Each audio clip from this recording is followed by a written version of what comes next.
ಸಾವಿರಾರು ಗ್ರಾಮಗಳನ್ನು, ಅದು ಲಂಬಾಣಿ ತಾಂಡ ಇರ್ಬೋದು, ಬೋವಿ ಹಟ್ಟಿ ಇರ್ಬೋದು, ಅಥವಾ ಬೇರೆ ಯಾವುದೇ ಹಳ್ಳಿಗಳು ಕಂದಾಯ ಗ್ರಾಮಗಳಾಗಿಲ್ಲದೆ ಇರ್ತಕ್ಕಂಥದ್ದನ್ನ ಸಾವಿರಾರು ಕಂದಾಯ ಗ್ರಾಮಗಳನ್ನು ಮಾಡಿರ್ತಕ್ಕಂಥವ್ರು. ಅವರು ಹೇಳಿದ ಹಾಗೆ ಕೋಟ್ಯಾಂತರ ಪುಟಗಳನ್ನು ಗಣಕೀಕರಣ ಮಾಡಿ ಏನು ಪ್ರಪ್ರಥಮ ಬಾರಿಗೆ ಭೂಮಿ ಕಾರ್ಯಕ್ರಮವನ್ನು ಸನ್ಮಾನ್ಯ ಎಸ್.ಎಂ. ಕೃಷ್ಣ ಅವರ ಕಾಲದಲ್ಲಿ ಪ್ರಾರಂಭ ಮಾಡಿದ್ರು, ಅದನ್ನು ಮುಂದುವರಿಸಿ ಇವತ್ತು ಕೋಟ್ಯಾಂತರ ಪುಟಗಳನ್ನು ಡಿಜಿಟಲೀಕರಣ ಮಾಡಿ ಲಕ್ಷಾಂತರ ಜನರಿಗೆ ಅನುಕೂಲವನ್ನು ಮಾಡಿಕೊಟ್ಟಿದ್ದಾರೆ. 2 ಲಕ್ಷಕ್ಕೂ ಹೆಚ್ಚು ದರಖಾಸ್ತು ಪೋಡಿಯನ್ನು ಮಾಡಿಕೊಟ್ಟಿದ್ದಾರೆ. ನಾವು ಕೃಷ್ಣ ಬೈರೇಗೌಡರಿಗೆ ಅಭಿನಂದನೆಯನ್ನು ಹೇಳದೆ ಇನ್ನೇನನ್ನು ಹೇಳಬೇಕು. ಒಬ್ಬ ಯುವಕ ಸ್ನೇಹಿತ ಸಚಿವ ಸ್ಥಾನವನ್ನು ಪಡೆದು ಇಡೀ ದೇಶ ನಮ್ಮ ಕಡೆ ತಿರುಗಿ ನೋಡುವಂಥ ಕಾರ್ಯಗಳನ್ನು ಅವರು ಮಾಡಿದ್ದಾರೆ. ಅವರಿಗೆ ನಾನು ಅಭಿನಂದನೆಯನ್ನು ಸಲ್ಲಿಸ್ತೇನೆ. ಸ್ನೇಹಿತರೆ, 2023ರಲ್ಲಿ ಮಾನ್ಯ ಸಿದ್ದರಾಮಯ್ಯನವರು, ಮಾನ್ಯ ಶಿವಕುಮಾರ್ ಅವರು, ಅನೇಕ ನಾಯಕರುಗಳು ರಾಜ್ಯ ಪ್ರವಾಸ ಮಾಡಿ ಈ ರಾಜ್ಯದ ಜನತೆಗೆ ಭರವಸೆಗಳನ್ನು ಕೊಟ್ಟಿದ್ರು. ನಮ್ಮ ಅಧ್ಯಕ್ಷರು ಸನ್ಮಾನ್ಯ ಶಿವಕುಮಾರ್ ಅವರು ಅಖಿಲ ಭಾರತ ಕಾಂಗ್ರೆಸ್ಸಿನ ಪ್ರತಿನಿಧಿಗಳು ಪ್ರಣಾಳಿಕೆ ಬರೆಯುವ ಜವಾಬ್ದಾರಿಯನ್ನು ನನಗೆ ಕೊಟ್ಟಿದ್ರು. ಆ ಸಂದರ್ಭದಲ್ಲಿ ಈ ರಾಜ್ಯದ ಜನತೆಗೆ ಸುಮಾರು 593 ಭರವಸೆಗಳನ್ನು ನಾವು ಕೊಟ್ಟಿದ್ದೇವೆ. ಸ್ನೇಹಿತರೆ, ಇನ್ನು 4 ತಿಂಗಳಿಗೆ 3 ವರ್ಷ ಆಗ್ತದೆ ನಮ್ಮ ಸರ್ಕಾರ ಬಂದು. ಈಗಾಗಲೇ 250ಕ್ಕೂ ಹೆಚ್ಚು ಭರವಸೆಗಳನ್ನು ನಾವು ಈಡೇರಿಸಿದ್ದೇವೆ. ಮಾನ್ಯ ಸಿದ್ದರಾಮಯ್ಯನವರು ಒಬ್ಬ ಹಣಕಾಸಿನ ಸಚಿವರಾಗಿ ಪ್ರತಿಯೊಂದು ಸಾರಿ ಆಯವ್ಯಯವನ್ನು ಮಂಡನೆ ಮಾಡುವಂಥ ಸಂದರ್ಭದಲ್ಲಿ ಪಕ್ಷದ ಪ್ರಣಾಳಿಕೆಯನ್ನು ಪಕ್ಕದಲ್ಲಿ ಇಟ್ಟುಕೊಂಡು ಅವರು ಆ ಭರವಸೆಗಳನ್ನು ಜನರಿಗೆ ಕೊಟ್ಟಿದ್ದೇವೆ, ನಾವು ಈಡೇರಿಸಬೇಕು ಅಂತೇಳಿ ಸುಮಾರು 250 ಭರವಸೆಗಳನ್ನು ಈಡೇರಿಸಿದ್ದಾರೆ. ಇನ್ನು ಉಳಿದಿರ್ತಕ್ಕಂಥ ಸಮಯದಲ್ಲಿ ನಾವು ಎಲ್ಲ ಭರವಸೆಗಳನ್ನು ಈಡೇರಿಸ್ತೇವೆ ಎನ್ನುವಂಥ ಮಾತುಗಳನ್ನು ಕೂಡ ಮಾನ್ಯ ಮುಖ್ಯಮಂತ್ರಿಗಳು ಆಡಿದ್ದಾರೆ. ಸ್ನೇಹಿತರೆ, ಬಹುಶಃ ನಮ್ಮ ವಿರೋಧ ಪಕ್ಷದವರಿಗೆ, ಭಾರತೀಯ ಜನತಾ ಪಾರ್ಟಿಯ ಮುಖಂಡರುಗಳಿಗೆ ಈ ವೇದಿಕೆಯ ಮೂಲಕ ಹೇಳುವಂಥ ಮಾತು, ಜನತಾ ದಳದ ಮುಖಂಡರುಗಳಿಗೆ ಹೇಳುವಂಥ ಮಾತು, ನೀವು ನಮಗೆ ಸಹಕಾರ ಕೊಟ್ಟಿಲ್ಲ, ಕೇಂದ್ರದಿಂದ ನಮಗೆ ಕೊಡಬೇಕಾದಂಥ ಹಣವನ್ನು ಕೊಡ್ತಾ ಇಲ್ಲ. 4.5 ಲಕ್ಷ ಕೋಟಿ ರೂಪಾಯಿ GSTಯನ್ನು ನಾವು ನಿಮಗೆ ಕೊಟ್ಟಿದ್ದೇವೆ. ಆದರೆ ನಮಗೆ ನೀವು ಕೊಟ್ಟಿರ್ತಕ್ಕಂಥದ್ದು ಕೇವಲ 50,000 ಕೋಟಿ ರೂಪಾಯಿ.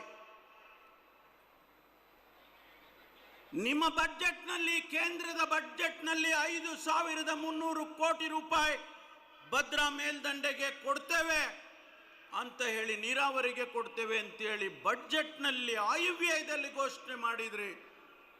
ಇನ್ನೂ ಕೊಡಲಿಲ್ಲ ನೀವು. ಅದರ ಮಾತು ಕೂಡ ನೀವೆಲ್ಲೂ ಆಡಲಿಲ್ಲ.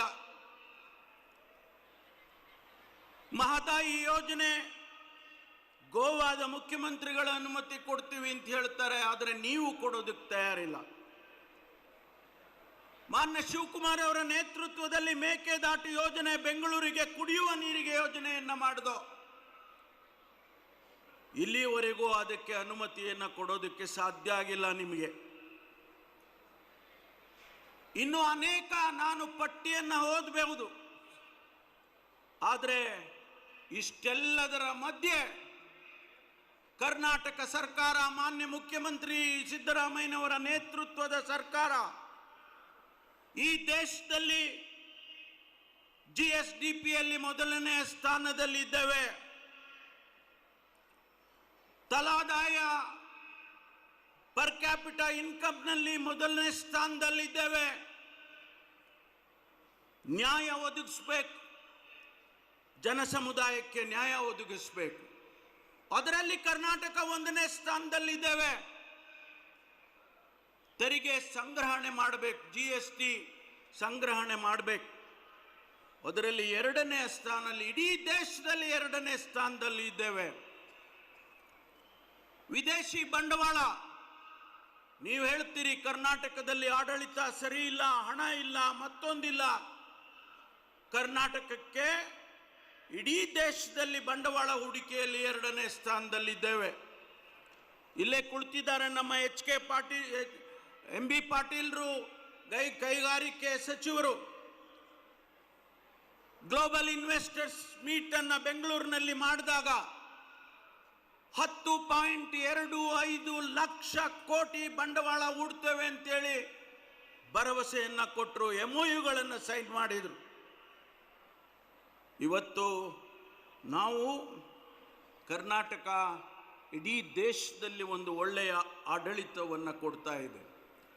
ಜನ ಸಮುದಾಯಕ್ಕೆ ಕೊಟ್ಟಂತ ಮಾತುಗಳನ್ನು, ಭರವಸೆ ಮಾತುಗಳನ್ನು ನಾವು ಈಡೇರಿಸ್ತಾ ಇದ್ದೇವೆ ಅನ್ನೋದಕ್ಕೆ ಇದು ಒಂದು ನಿದರ್ಶನ ಅನ್ನೋದು ಈ ಸಂದರ್ಭದಲ್ಲಿ ಹೇಳೋದಕ್ಕೆ ಬಯಸ್ತೇನೆ.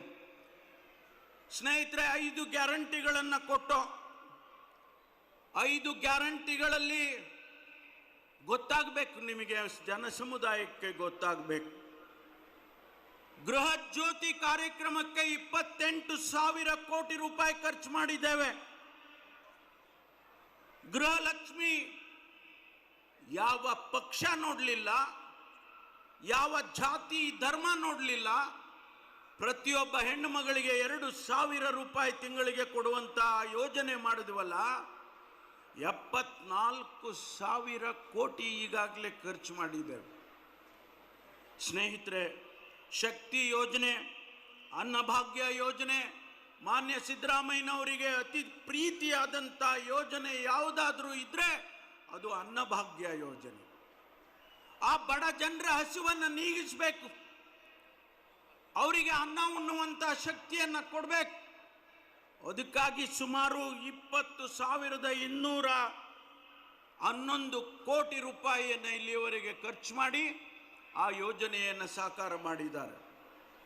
ನಾನು ಹೆಚ್ಚು ವಿಳಂಬಿಸೋದಕ್ಕೆ ಹೋಗೋದಿಲ್ಲ. ಆದರೆ ಒಂದು ಮಾತನ್ನು ನಮ್ಮ ವಿರೋಧ ಪಕ್ಷದ ಸದಸ್ಯರಿಗೆ ಹೇಳೋದಕ್ಕೆ ಬಯಸ್ತೇನೆ. ಕರ್ನಾಟಕದಲ್ಲಿ ಕಾಂಗ್ರೆಸ್ ಪಕ್ಷದ ಸರ್ಕಾರ ಜನರಿಗೆ ನುಡಿದಂತೆ ನಡೆದಿದ್ದೇವೆ. ಏನು ಅಣ್ಣ ಬಸವಣ್ಣ ಹೇಳಿದ್ರು, ನುಡಿದಂತೆ ನಡೆ. ಆ ಮಾತನ್ನು ಮಾನ್ಯ ಸಿದ್ದರಾಮಯ್ಯನವರು, ಮಾನ್ಯ ಶಿವಕುಮಾರ್ ಅವರು ಸಾಕಾರ ಮಾಡಿಕೊಟ್ಟಿದ್ದಾರೆ. ಬಸವಣ್ಣನವರ ಆದರ್ಶಗಳನ್ನು ಪಾಲನೆ ಮಾಡಿ ತೋರಿಸ್ಕೊಟ್ಟಿದ್ದಾರೆ, ಬರೇ ಮಾತನಾಡಿಲ್ಲ.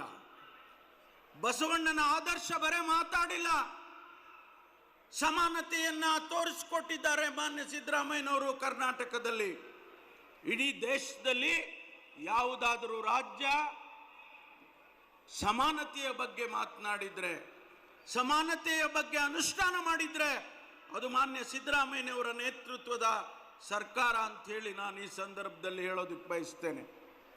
ಕೊನೆಯದಾಗಿ, ಇವತ್ತು ಮಾನ್ಯ ಜಿಲ್ಲೆಯ ಶಾಸಕರುಗಳು ಅವರೆಲ್ಲರೂ ಕೂಡ ಇವತ್ತು ಶ್ರಮ ಬಿದ್ದು, ಮಾನ್ಯ ಸಲೀಂ ಅಹಮದ್ ಇರ್ಬೋದು, ಮಾನ್ಯ ಅಜೀಂ ಪೀರ್ ಖಾದ್ರಿ ಅವರು ಇರ್ಬೋದು, ಶ್ರೀನಿವಾಸ್ ಮಾನೆ ಅವರು ಇರ್ಬೋದು, ಕೋಳಿವಾಡ್ರು ಇರ್ಬೋದು, ಎಲ್ಲರೂ ಕೂಡ ಈ ಸಂದರ್ಭದಲ್ಲಿ ಮಾನ್ಯ ಶಿವಣ್ಣನವರನ್ನು ಕೂಡ ನಾನು ಜ್ಞಾಪಿಸ್ಕೊಳ್ತೇನೆ. ಬಸವರಾಜ್ ಶಿವಣ್ಣನನ್ನು, ಅವರಿಗೆ ಆರೋಗ್ಯದ ತೊಂದರೆ ಆಗಿದೆ ಅಂತ ಕೇಳಿದೆ.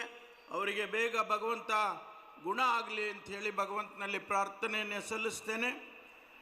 ಮತ್ತೊಂದು ಬಾರಿ ಈ ಕಂದಾಯ ಇಲಾಖೆಯ ಎಲ್ಲ ಅಧಿಕಾರಿಗಳಿಗೆ, ವಿಶೇಷವಾಗಿ ಈ ಜಿಲ್ಲೆಯ ಎಲ್ಲ ಕಾರ್ಯಕರ್ತರಿಗೆ ಅಭಿನಂದನೆಯನ್ನು ಹೇಳಿ ನನ್ನ ಮಾತು ಮುಗಿಸ್ತೇನೆ. ಜೈ ಹಿಂದ್, ಜೈ ಕರ್ನಾಟಕ.